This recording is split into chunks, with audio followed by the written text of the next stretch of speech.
Hello, Garland Nixon here. We're hanging out with Joti Brar again. There's a whole lot going on, and I think she's going to help us to understand the dynamics that we're dealing with. Let's talk.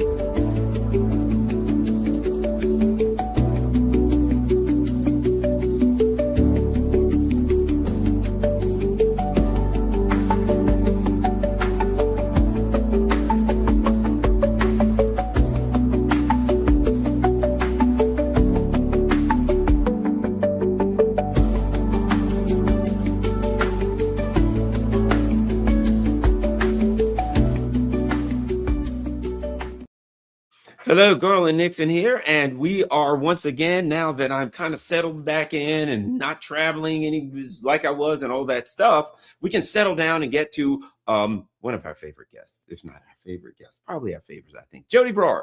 And we've got a lot going on in the UK and all over Europe, and so let's jump right into it. Let's start here.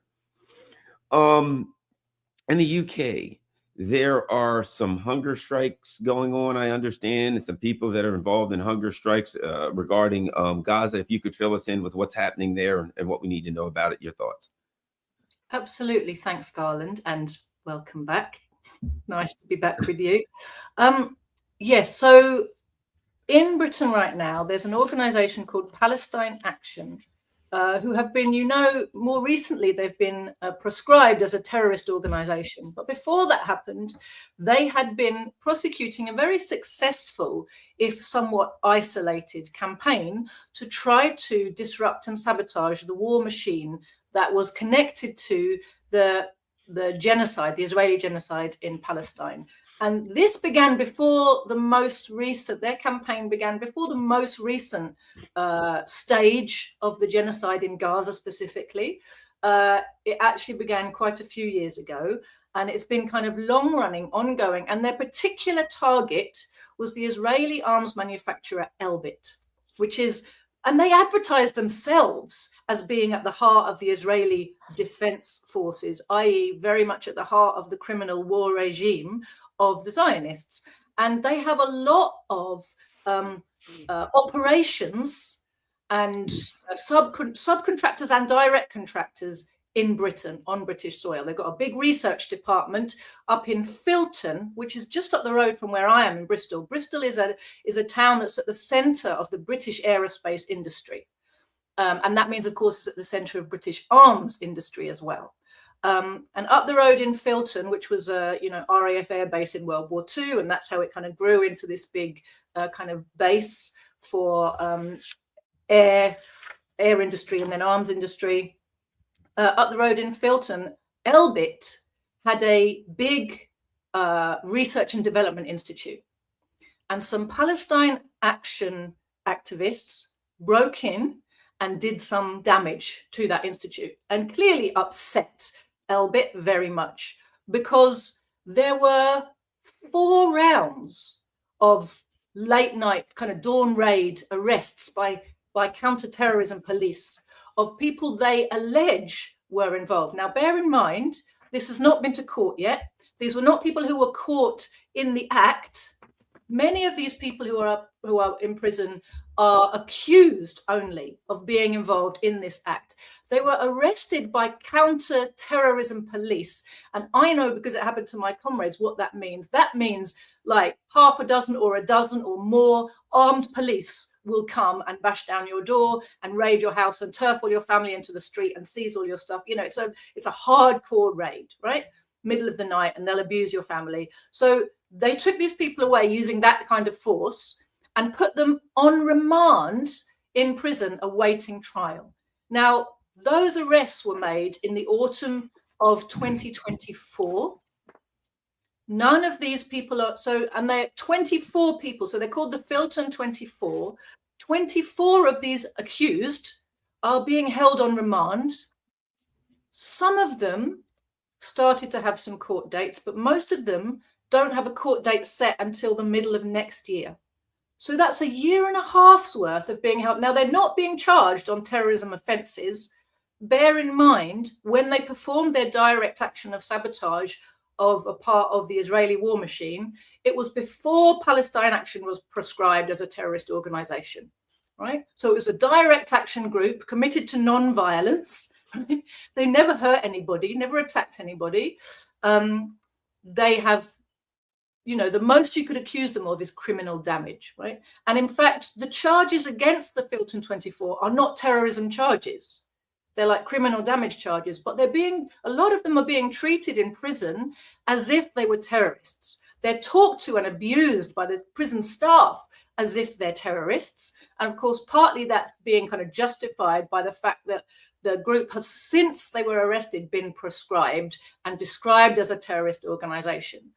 But so you have this ongoing situation. They're being held in very bad conditions. Many of them have been moved away from their family and friends, away from where they were originally held, you know, held separately without proper access to their lawyers. Remember, they haven't been convicted of anything yet. Right? So it's really an absolute travesty, the way they're being treated. There's every reason to suppose that the delay in bringing some of them to trial is to do with the fact that at the same time, we have this ongoing process whereby our government is trying to remove the right to a jury trial for something like 3/4 of the cases that would otherwise get a jury. And I don't think, and my party doesn't think, that this is a coincidence. We think this is very much aimed at our movement. The justification the government is using for getting rid of jury trials is, oh, we've got this massive backlog of cases and it would speed things up.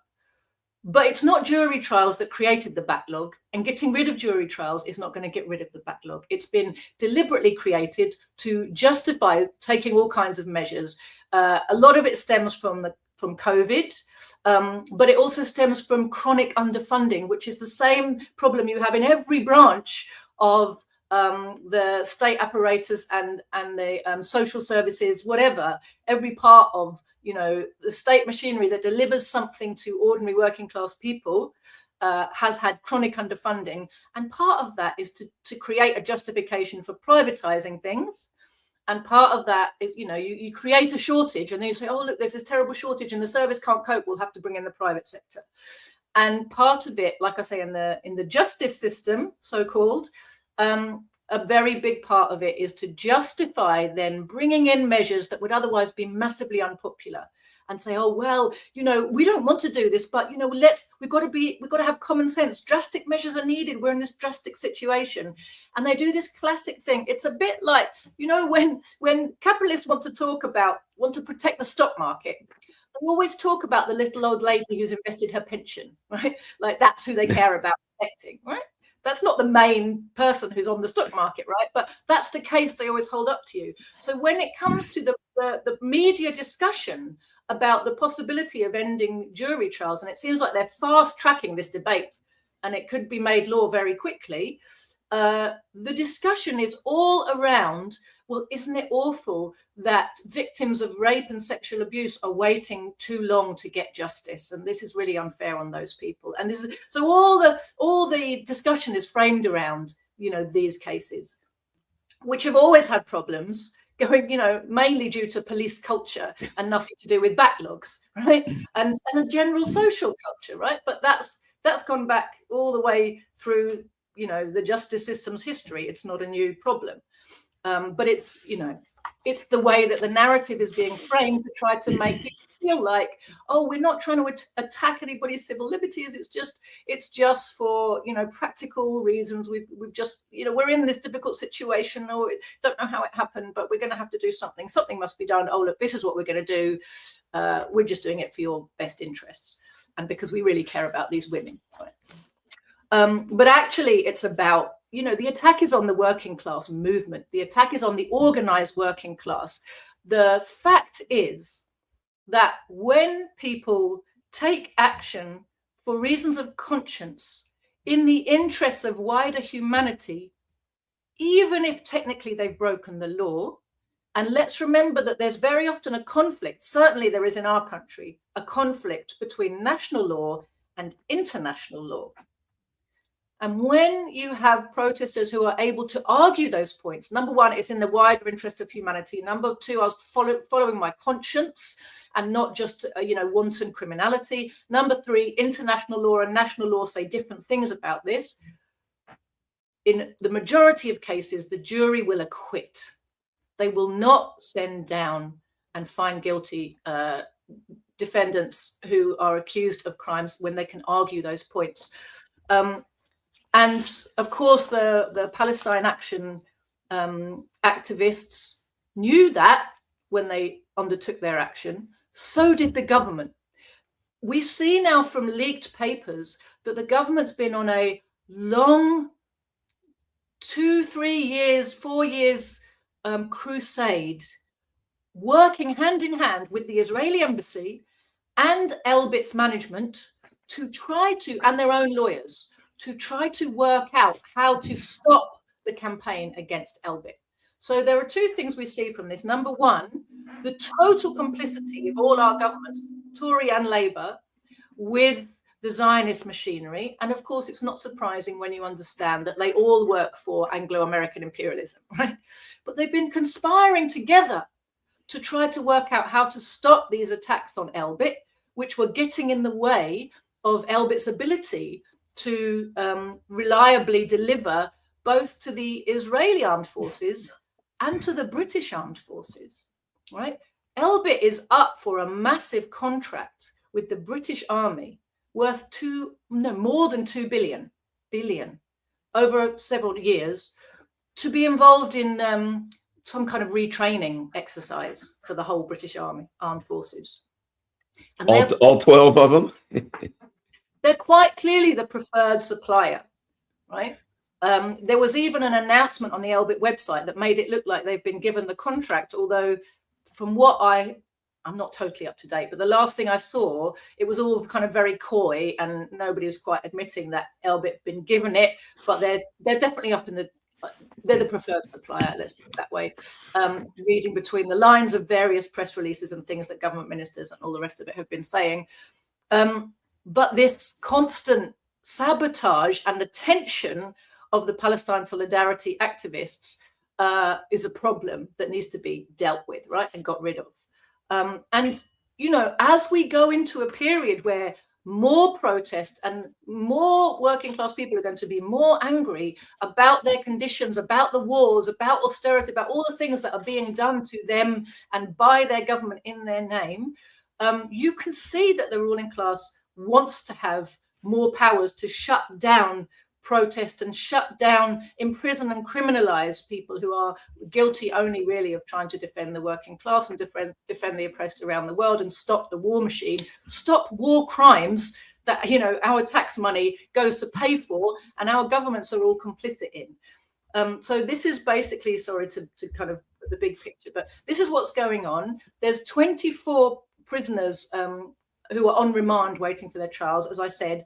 Some of them from the Filton 24, and also one or two who were imprisoned after the attack on RAF fighters at Bryce Norton Air Base, have gone on a hunger strike to protest the conditions in which they're being kept, which include, not having proper access to recreation time, get out of their cells, not being allowed to do prison work, not being able to talk to their solicitors, not being having all their communications kind of tampered with. Remember, they're preparing for court cases, right? So all of this, they're being badly mistreated. They shouldn't even be in prison, right? They should be on bail waiting for their trials. Why on earth are they in prison being treated like criminals, kind of indefinitely waiting for court cases while the government kind of tries to get its ducks in a row so they can get some convictions by getting rid of jury trials? That's basically the big picture.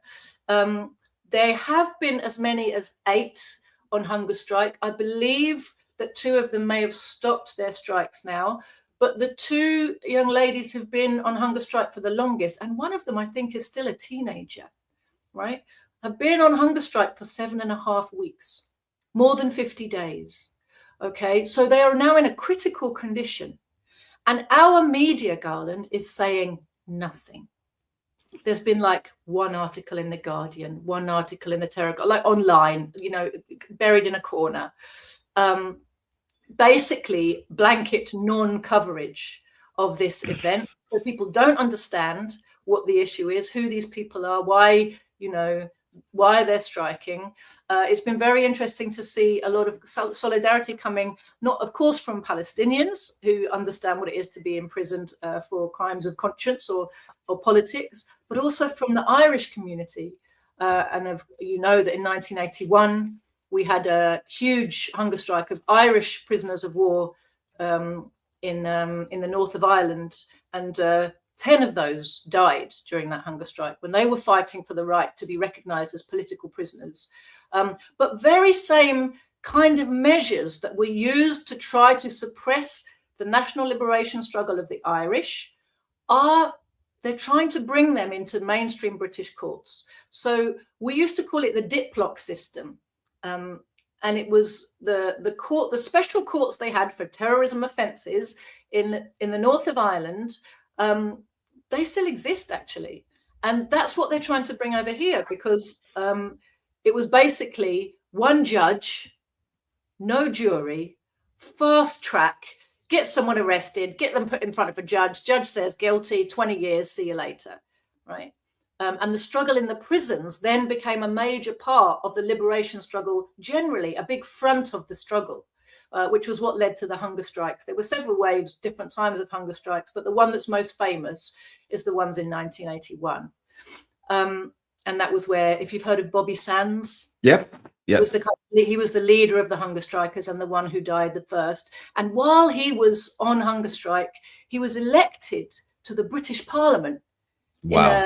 In a Belfast, West Belfast, I think it was, seat. So there was a by-election while he was on hunger strike. His name was put up. He was elected, and Margaret Thatcher's government still let him die. So it was a very significant, it brought the attention of the entire world.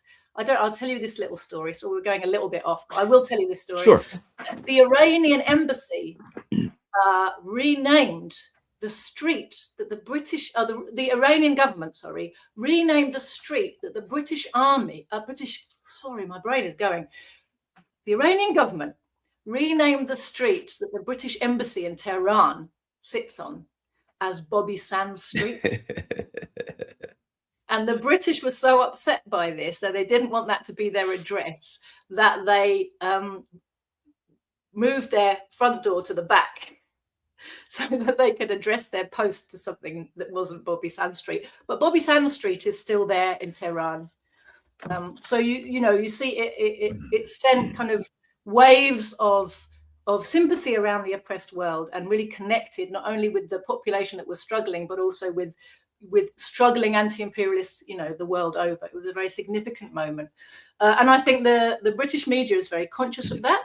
They're doing everything they can to keep a lid on this.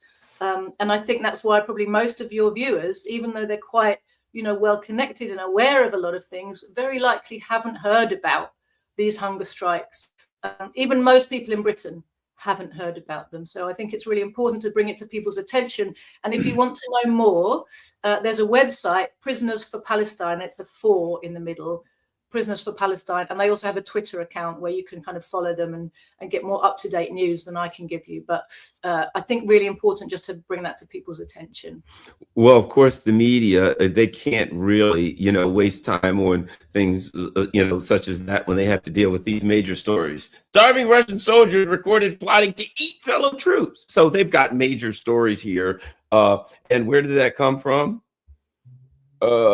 Ukraine's military intelligence force, the GRU, released audio they claimed. Okay, so as people are fighting imperialism, as people's lives are on the line as they stand up to it, they've got to tell us that the Ukrainian intelligence released video audio that the Russian soldiers are literally eating each other.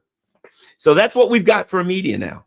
That's the crap, as the garbage, the trash that we have. Let me ask you this. We got a couple of things. There's some other things I want to connect to in regarding what's going on in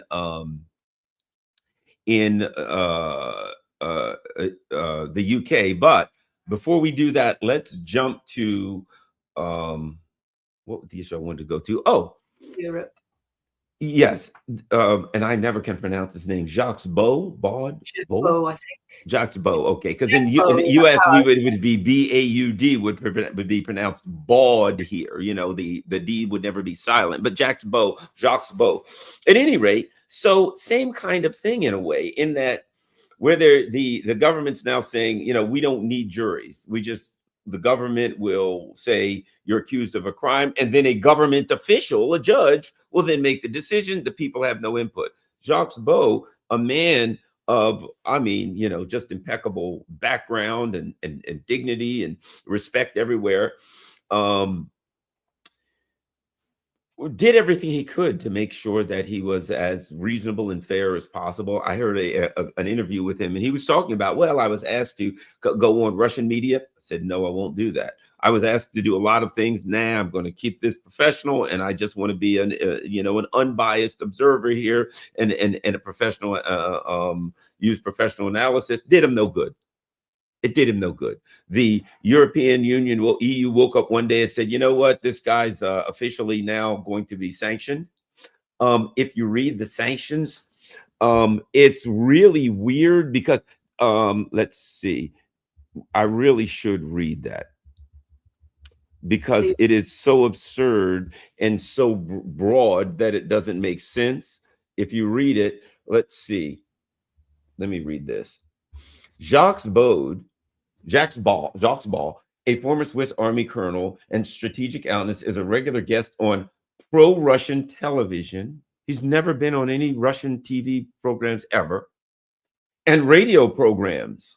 Pro-Russian, what does that even mean? No definition there. He acts as a mouthpiece for pro-Russian propaganda. Well, wait a minute, a mouthpiece. So now you have like turned pro-Russian propaganda into like a person?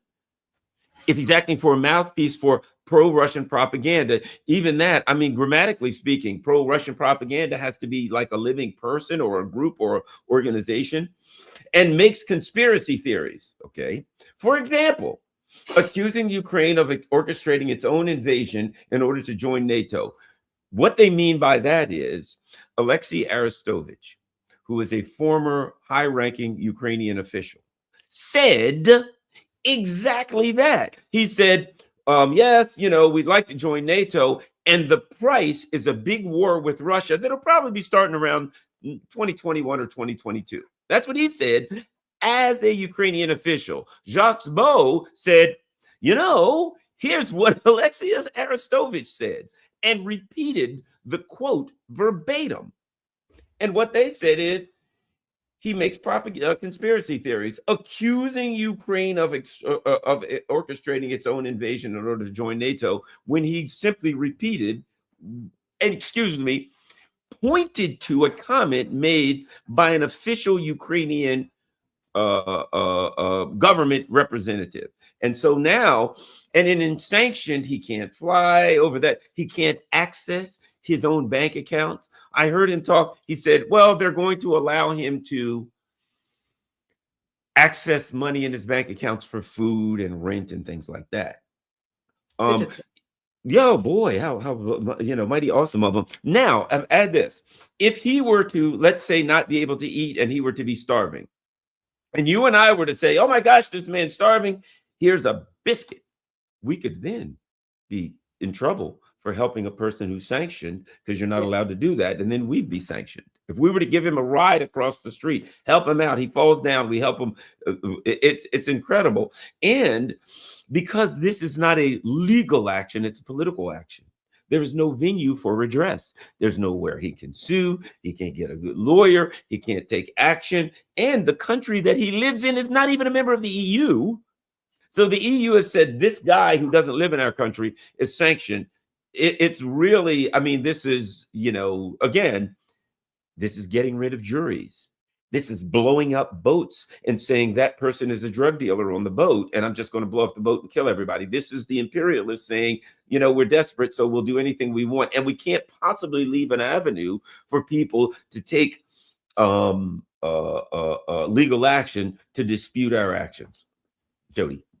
Thanks, Garland. And don't we just see how, well, how it's destroyed our ability to think, like living in a world of Hollywood movie scripts, right? We've watched so many flipping movies of good guys versus bad guys that they, you know, every basis of genuine civil liberties and rule of law is ripped up in front of our faces with a narrative that goes good guys, bad guys, and we go, oh yeah, well, good guys, bad guys. I mean, it's real insanity for people who actually understand the implications. The shame of it is that the low level of culture that is pumped into the minds of most of us that stops us from being able to recognize or understand the significance and stops us from feeling able to motivate ourselves to do something. We're just going to go, oh, good guys, bad guys, or we go, oh, well, they're in charge. Isn't it interesting that Jacques Beau is being targeted, criminalized, as you say, outside of any criminal process, right? No judge, but yet he's convicted, right? No jury, no case, no prosecution, no process by which he can see the evidence against him and he can present his own evidence and he can appeal the judgment. No, the judgment is made by a group that has no jurisdiction over any aspect of his life or activities, right? And again, following in the footsteps of the great US of A, right? Because hasn't the USA been taking unilateral coercive measures against countries and people that do not come under its jurisdiction in any way for decades? And hasn't that been getting worse as their position as the great global hegemon gets more precarious? Aren't they leaning more and more heavily into trying to control everybody by force without any kind of pretense at a process? As you said, you know, judge, jury, and executioner on fishermen in the Caribbean. And, you know, it's enough, apparently, to just go to the cameras and say, he was a drug dealer. So then it's okay that I blew him up, you know, and I don't have to show you the evidence. And he doesn't have the right to see the evidence or go in a court of law and, you know, show his counter evidence, none of that. So isn't it interesting that essentially what Jacques Beau has been criminalized for, convicted in absentia for, is truth, genuine, unbiased fact relation, facts which are inconvenient. What's inconvenient about the facts that someone like Jacques Beau propagates? They contradict the official truth. Right? We now have this weird world of official truth versus truth. And the people who are making the job of the proponents of official truth difficult and uncomfortable must be silenced, must be stamped on, and their example must be stamped on, so that everybody who's tempted to question official truth decides that it's not worth the candle, right? That is the whole point of all of this. Now, I must say, this, I think, is one of the first times that somebody so high profile and obviously for people who know his work, like not a biased person, just literally using his experience and his internal sense of principles and honor and commitment to reality to say what he thinks needs to be said, to have been targeted this way in Europe. For example, we had a case in Britain some years ago, and there's some stories about his case on my website, thecommunists.org, and you can find his information generally on the internet. It's a reporter called Graham Phillips, who went just as an independent journalist to the Donbass and was targeted in just the same way, by just the same sort of non-legal process by the British government, who basically non-personed him. We may have talked about him in one of our previous chats. Yes. Carlo. So they non-personed him, remember that? And there was no outcry by anybody. You know, where was the trade union movement? Where was the National Union of Journalists? Where was the anti-war movement? Where was the Palestine? You know, none of these movements had anything to say because they're busy standing with Ukraine, which means standing with the official truth, which means not coming to the defense of somebody who is literally just doing their job. Even all the civil liberties organizations had nothing to say to it, right? But this guy was picked on because he was small and isolated, didn't have a big movement behind him. But of course, it sets the precedent. And as you said, there's no process, which means there's therefore no appeal process, right? You literally have to sort of harass the Houses of Parliament and see if anybody will pay any attention to you. And of course, if they don't want to, they won't. And it's all very much redolent of 1984, isn't it? You know, I am absolutely not a fan of George Orwell. In fact, if anybody wants to, if you look on the internet for Joti Brar, George Orwell, you will find the first presentation I ever wrote in the 1990s was a diatribe against George Orwell, the anti-communist and state informer. But 1984 was a book that was always held up to us as democracy versus totalitarianism. And of course, we were led to understand that democracy means us and totalitarianism means those awful commies, right?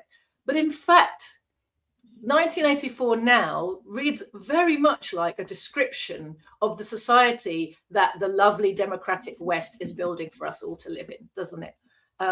Complete with the Ministry of Truth, you know, and the Newspeak and Doublethink and all of this, you know, what appeared to people sort of 50 years ago as kind of extreme and impossible to imagine, all feels quite tangible and almost real right now.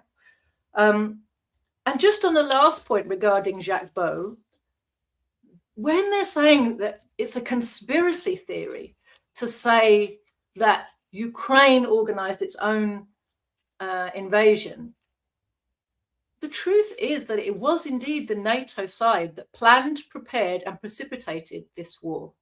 The problem, of course, is that the Western media, imperialist media, insist on referring to it as if it's a war between Ukraine and Russia, when, of course, it's a war between the collective West, NATO powers, US-led NATO bloc, and Russia.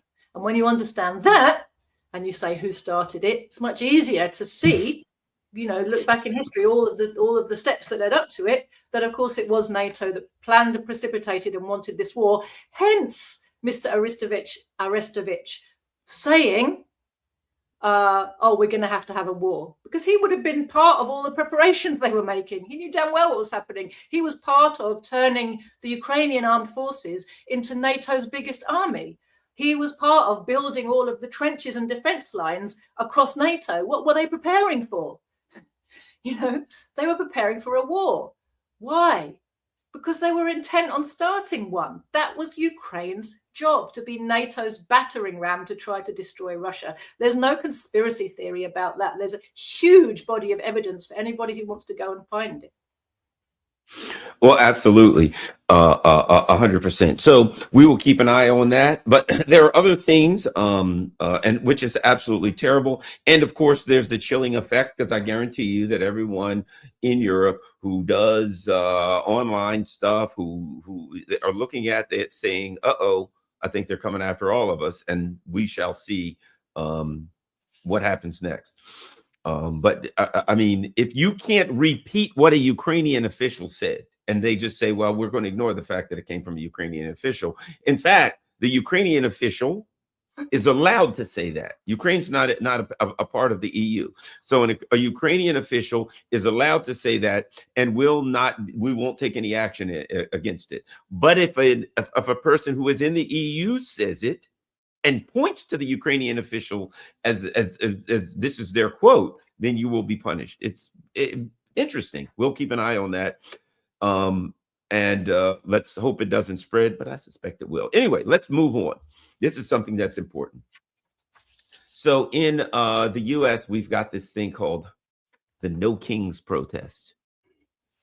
And I keep saying, well, we don't have a king, so this is an easy one, right? And which makes it perfect.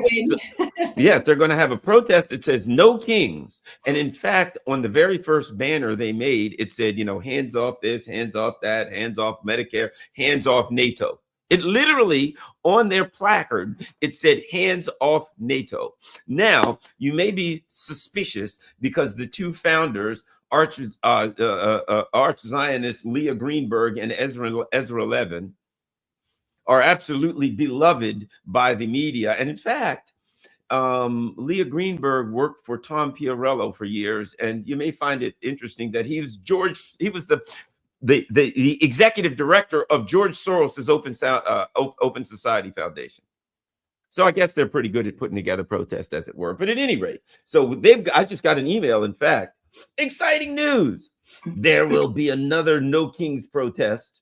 Will you attend a No King's Day rally on Saturday? Oh boy, I can hardly wait. And lucky for you, in the UK, you have Defend Our Juries, which I suspect it has similar dynamics. If you lift the hood and start looking at what's under the hood, I imagine the engine is going to be related to very, very similar entities, shall we say. What do we need to know about Defend Our Juries and Defend Our... You know what's interesting? Let me just say this. When the Bush administration did something called the Clean Skies Act, or the Friendly Skies, Clean Acts, Clean Our Skies, it was called something like that. And what they did with that was they took away all of the regulations that stopped these factories from pumping filth into our skies, right? So when they say defend our juries, we know at that point that means we want to get rid of juries. It's always the opposite of what they say. Anyway, what's up with the defend our juries? Oh boy, I want to defend juries, Joti Brar. Shouldn't I get involved? Absolutely, Garland. Well, you may not be surprised to hear that the origin of Defend Our Juries is, in fact, the environmental movement that began with Extinction Rebellion and span out into other even more direct action groups like Just Stop Oil, Insulate Britain, etc. So we had a kind of group of these movements. And I have to tip my hat here to a British researcher and journalist, a young man, was a doctor, but he seems a young man to me, Dr. Phil Bevan, who has done a lot of research into this, but he's not the only one, but he's the one who's kind of come to my attention. And what has been shown, and he wasn't the one who did this initial research, but he's pulled a lot of things together regarding the connections, is that the founder of these groups is someone called Roger Hallam, and he has been shown to be an asset of the CIA. No. I assume that that means he's also an asset of MI5, MI6, because they're basically all the same at this point. We've realized, haven't we? CIA, Mossad, MI5, MI6, you can't put a cigarette paper between them. They're totally interlinked and they serve the same interests, right? So Roger Hallam has received money from the CIA. This is all massively disputed, of course, over here. He's held up as this great direct action, principled leader. And, he's even had a jail term. Everyone points to that and says, how can you say he's a state asset if they targeted him and put him in jail? But of course, it's a very important part of building the legend of certain state assets that they do some time in jail. You only have to look at the great, anti-immigrant activist Tommy Robinson, who's constantly in and out of jail. And it's kind of part of the legend that he's this big disruptor, right? Because it's very important when you're trying to get recruits for your movement of supposed rebellion that you look like you're disruptive. And so if you are genuinely a state asset, well, then the state is going to help set you up with, a good rebellion kind of narrative. So that's the first thing to know is Extinction Rebellion. And it's very important to look at the genesis of Extinction Rebellion activities in Britain, because of course it kicked off at a time when a large number of people were starting to feel very much that the question of the environment and climate change wasn't being properly addressed by capitalism and something must be done. Now, of course, the ruling class is very keen that people who feel that something must be done don't end up in the camp of socialism, because the real something that must be done, of course, is to change the system. That's the thing that's going to make a difference. So a big part of the official environmental activity narrative is we don't have time to get involved in, changing the system, political change, revolution, that's going to take too long, people. We got to do something now.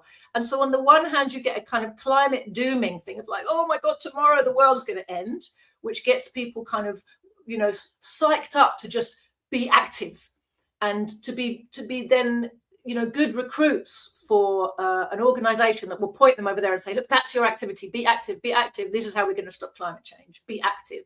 And don't think about what kind of action is it that's really needed, right? And don't get engaged in the wider political struggle for systemic change. That's going to all take too long. No. You mustn't worry about that. You know, you just got to get on and be active. And here's some activity for you. So they have their kind of narrative worked out that way. But there was also this really interesting dynamic between the state and Extinction Rebellion. Because on the one hand, they had this like, we want to stop climate change.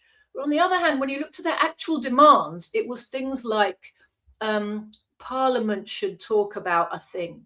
You know, I can't remember, it's been a while since I looked at it, but I remember looking at the list of XR demands and thinking that they were pretty pathetic. Right? They didn't have a big vision. It was like literally Parliament must promise never to use oil again, and that means everything will be fixed and we'll go home. But it was very much, we're trying to get the attention of Parliament, right? It wasn't really any means to directly change, you know, what's happening in society. It was like put pressure on Parliament to debate the use of fossil fuels, right? But the activity that they engaged in, and I don't, remind me, was XR in the USA as well? Did you have XR over there? Did you have Extinction Rebellion in the USA? Not really, no. Okay. So it was quite big over here. It was quite big over here. I think it still is quite big, actually. But, you know, they had a huge amount of media. That's another thing, you know, should always raise alarm bells for you when an alleged protest anti-establishment movement is getting reams of media that enable it to mobilize lots of people very quickly. And they have very slick websites, and, you know, kind of overnight, they've got a nationwide organization of recruits, you know, who are all giving them money and volunteering to get arrested. Now, what was interesting about the dance that they played with state forces was Extinction Rebellion assured their people that they can all get arrested for blocking, you know, being a public nuisance, but the police had no ability to charge them or hold them, and they'd all be immediately released, right? So, and the police went along with this narrative. Now, if you've ever been, like I have, involved in the kind of demonstrations that the police have definitely been instructed to stop, you will know the police have wide-ranging powers to get you off the street if they want to. But XR seemed to be immune. They would put on big protests that would block the middle of, you know, Westminster or the city, not the City of London. They never targeted the banks. So it was usually tourist areas or people where ordinary workers were going to work and were just annoying people, right? But they would make kind of big roadblocks. They wear pink leotards and do all kinds of kind of, you know, public performance, the whole big signs. And then they would be kind of arrested in circles. So the police would come and arrest them and take them away. And then they would be released a few hours later and come straight back to the line. So it was this kind of dance they were doing. And of course, this was all repeated in the media.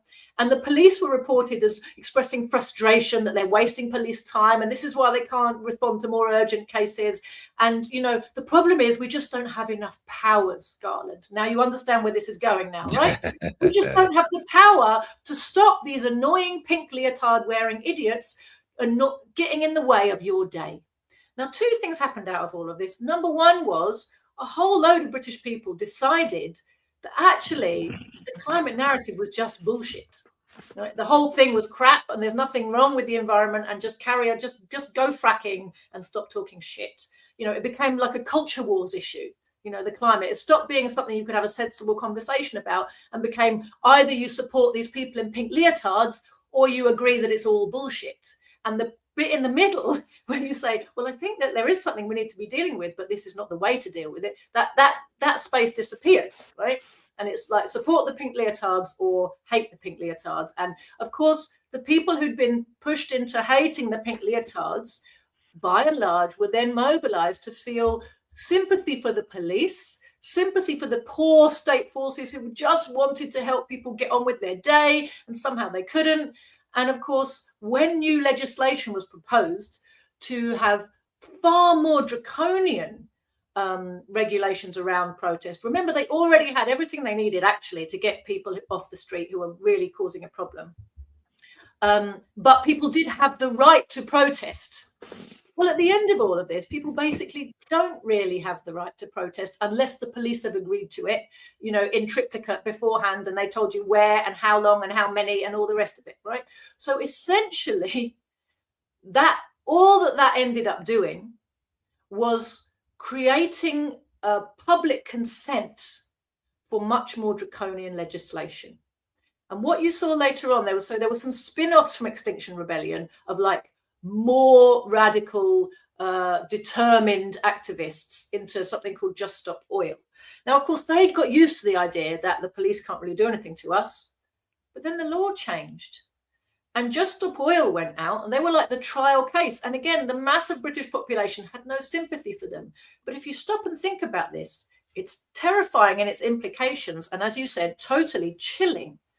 Because the action that led to a handful of Just Stop Oil protesters being given 5-year prison sentences, 5 years, was they stopped the traffic on a major British motorway for some hours. That was it, right? This is not terrorism. This is not like, okay, it's an irritation, right? But if you look at it in the big scheme of things, right, but they had changed the law in the meantime, and they used them as the test case and to set the precedent, because the narrative had been built that these people just have to be stopped because they're just a public nuisance. And, you know, and even then at their trial, the way they got conviction was to refuse to allow any of them to argue and explain their motivations. The judge wouldn't allow it. Because in other similar cases, like with Palestine Action, when people can kind of explain, you know, I've done it because I really believe that the planet's in danger and I have to do something urgently and I want to get people's attention, and, you know, then they will look much more favorably on the defendants. They simply weren't allowed to make their case. They weren't allowed to argue and explain their motivations in the court. The judge stopped it. So even though there was a jury, the jury couldn't hear the proper defense. So they were sentenced and they got big sentences. But, you know, none of that was really aimed at the environmentalist movement, which is not a threat to society in any way, shape or form, and especially in the form of Extinction Rebellion. Now, my party has always had the slogan when it comes to environmental matters, you've got to be red to be green. Because the truth is, it's rampant capitalism and imperialism, and in particular, of course, the imperialist war machine, which is creating the biggest problems for our environment. And to deal with those, you first need to make societal and systemic change. And once we are in charge of a planned economy, we can work out what needs doing and implement it, and these problems can all be solved. But without that, when you leave it to market forces, and especially in a system where we have the imperialist war machine running rampant around the globe, and let us never forget, Garland, when it comes to the environment, that all of the environmental accords that have been signed specifically exclude the military, which is the US military is in fact the biggest polluter and emission and emitter of carbon, fumes, all the rest of it on the planet. Never mind the biggest dropper of depleted uranium and all kinds of toxins that they don't even admit that they're using because they're all illegal, right?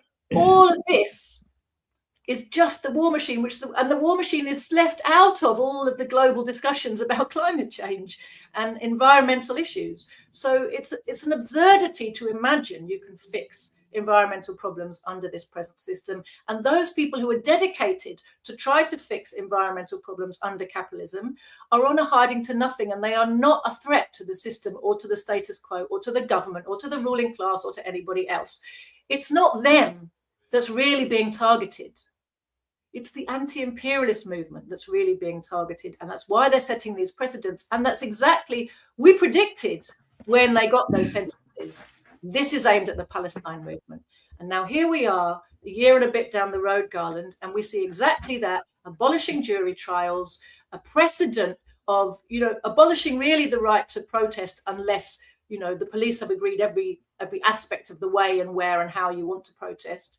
And abolishing our free speech, tick, tick, tick, step by step, they're abolishing all of it. And Defend Our Juries, I'm sorry to say, looks very much like it's part of this same ballet between the state and the official protest movement. Because, for example, I would agree that if there's an unjust law, it's the way you overturn it is you make it unworkable. Now, Defend Our Juries, they've kind of done a bit of a sleight of hand because they've made it look like that's what they're trying to do. But in fact, they have done it on a scale that the police are quite happy with. They can handle it. It's not making the system unworkable. It's making a lot of publicity, and the publicity brings Defend Our Juries new recruits, arrest fodder. But they are letting these people be arrested under terrorism charges, for which they very likely will end up in a non-jury trial with custodial sentences. What they are not doing is plugging into the wider trade union movement, which is what is really required to build a mass movement to make something unworkable. Now, for me, if I was trying to overturn, and of course we should be trying to overturn the prescription of Palestine action, I would expect the trade union movement and the Palestine solidarity movement and the Stop the War movement all to work together. And if every single one of them was holding sign, everyone on their protest was holding a sign, not that breaks the law. What's the point of that? It's not necessary. So the Palestine action holds signs that deliberately break the law, say and it's an offence under terrorism legislation.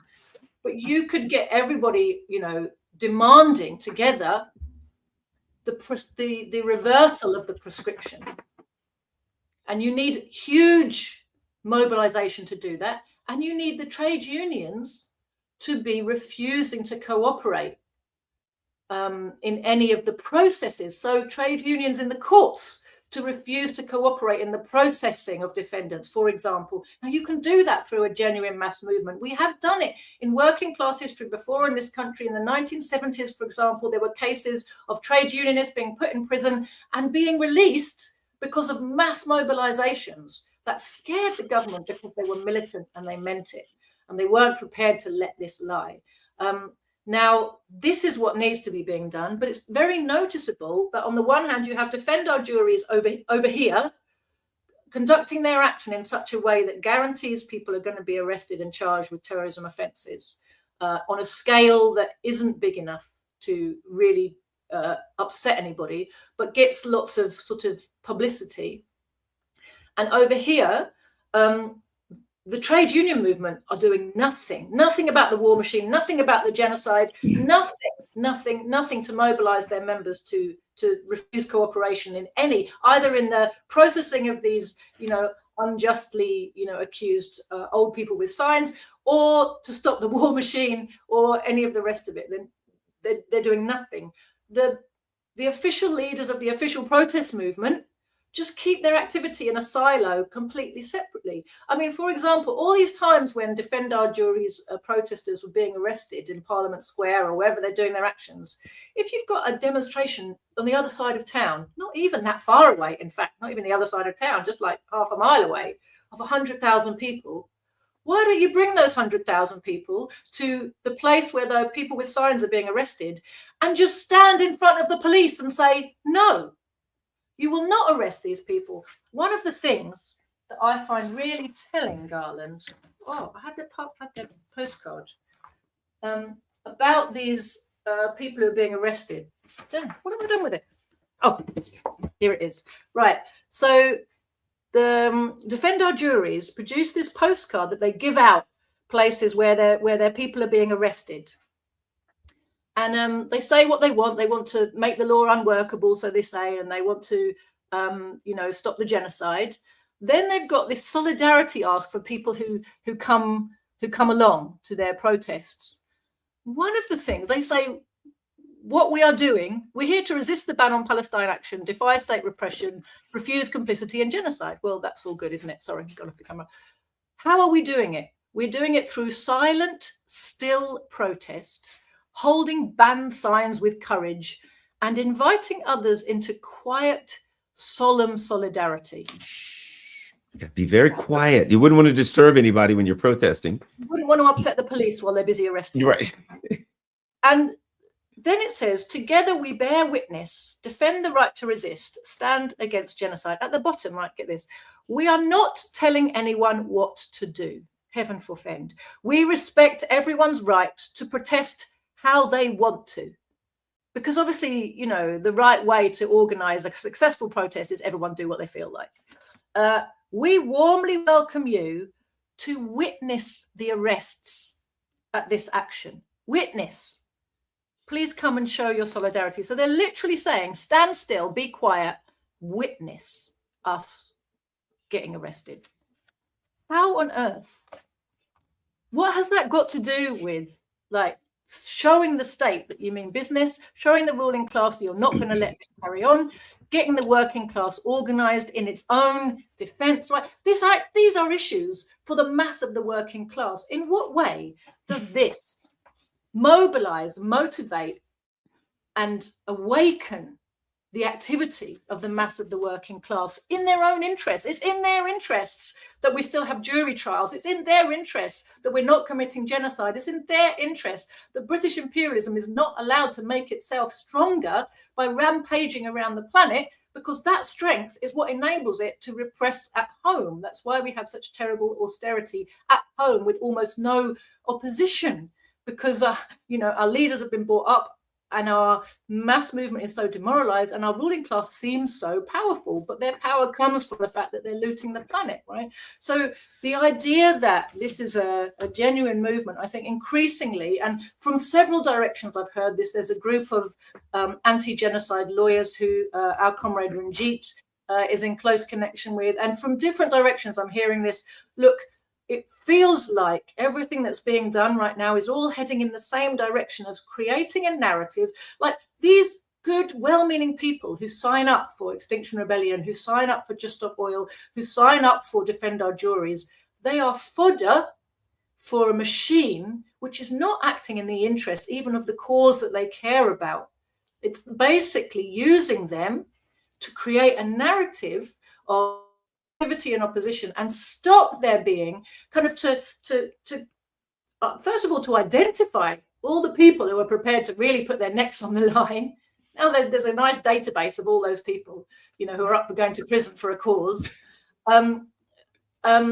Identify themselves and either be imprisoned and criminalized or just be, you know, have a good eye kept on them. So it's a machinery for catching a whole load of people who might otherwise be useful to the movement.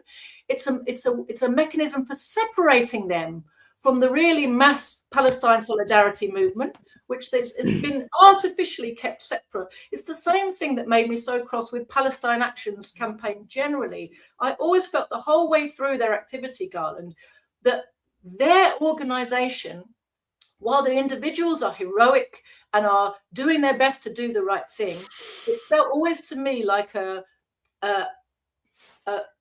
the act of desperation of people who've given up expecting anything from the broad mass movement because of how crap the leadership is.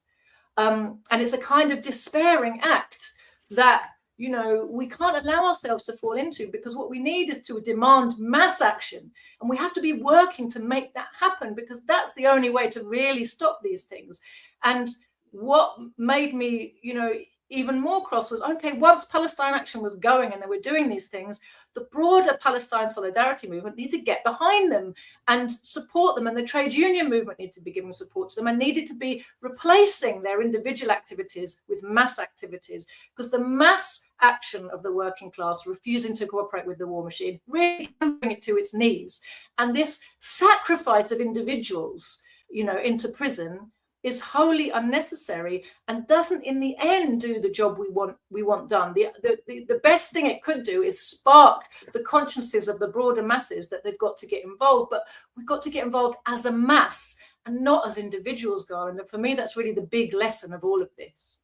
Well, let me just show you this before we go. Unlike you guys, we have a real, honest to goodness, genuine, no kings. Look at this.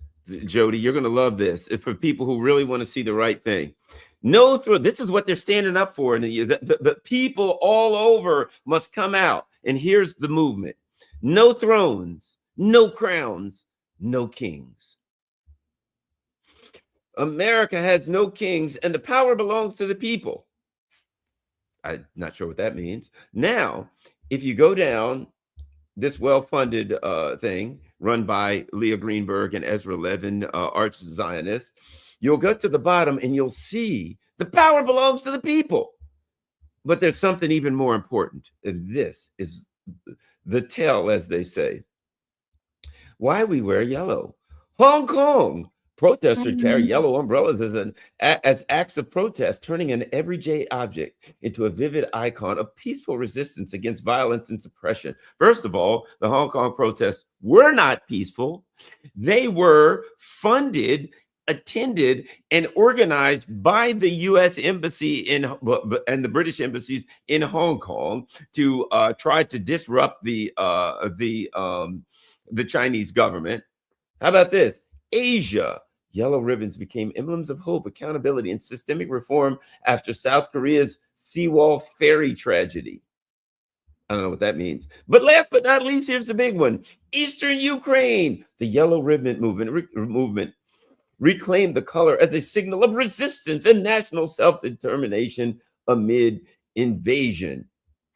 So no crowns. Isn't that great? So they tell us now that we've got to do what the CIA MI6 puppets did in Ukraine that got them smashed to pieces, what the MI6 CIA puppets did in Hong Kong. Why did we do this? At least they were honest. Why did we do this? Well, we're the CIA and MI6, and we do it everywhere else in the world. Join us for this too. It becomes so clear and obvious. And these are the people that literally on their first placard, the middle of it said, hands off NATO.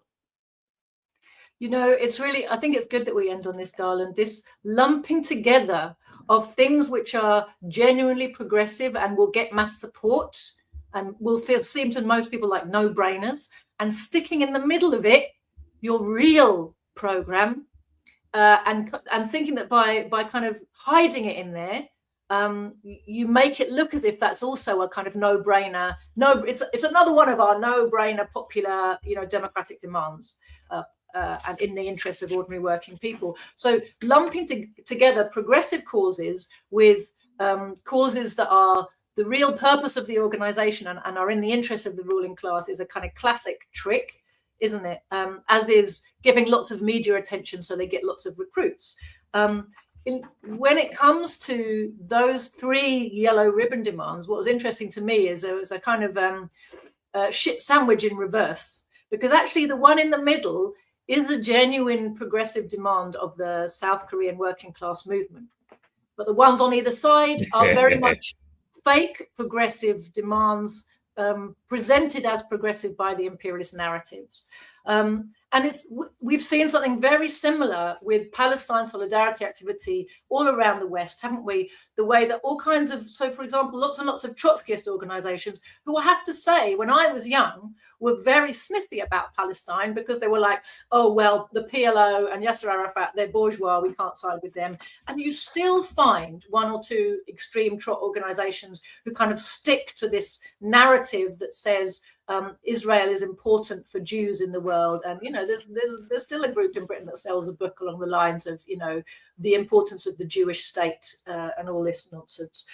So that used to be the kind of traditional Trotskyist position, was like Palestinian and Israeli workers should just get together and get rid of all of the evil bourgeois on both sides. So refusing to understand or accept or make an analysis of imperialism and the roots of the problems. But what we've seen with a lot of organizations recently is because amongst progressive people, amongst the kind of more aware section of the working class, there's a general acceptance of the fact that the Palestinian people's cause is just, that they're facing a genocidal racist regime that should be, and Zionism should be stopped. So there's this kind of jumping on the bandwagon to kind of get your brownie points that you oppose the genocide in Palestine, but then immediately lumping it together with standing with Ukraine and standing with the Uyghurs, and, you know, so mixing a whole bunch of imperialist lies and finding a way to package that up. It reminds me a little bit. Do you remember? Just saying package made me think of it. Do you remember at the time of the 2007-8 bank crashes, financial market meltdowns, that we were told that the proximate cause of the collapse of the meltdown at that time was something called CDOs, collateralized debt obligations. Do you remember that? They had these special financial instruments, which the whiz kids of the stock markets in the cities had come up with, thinking that they'd found this brilliant way to mitigate all risk. But in fact, what they'd done was spread risk and make it endemic. So it was everywhere, and bad debt was inside every good debt, and stuff that was labeled as A++ and the safe bet had in the middle of it really bad debt, right? And so thinking that they'd spread the risk, they'd actually just made it endemic.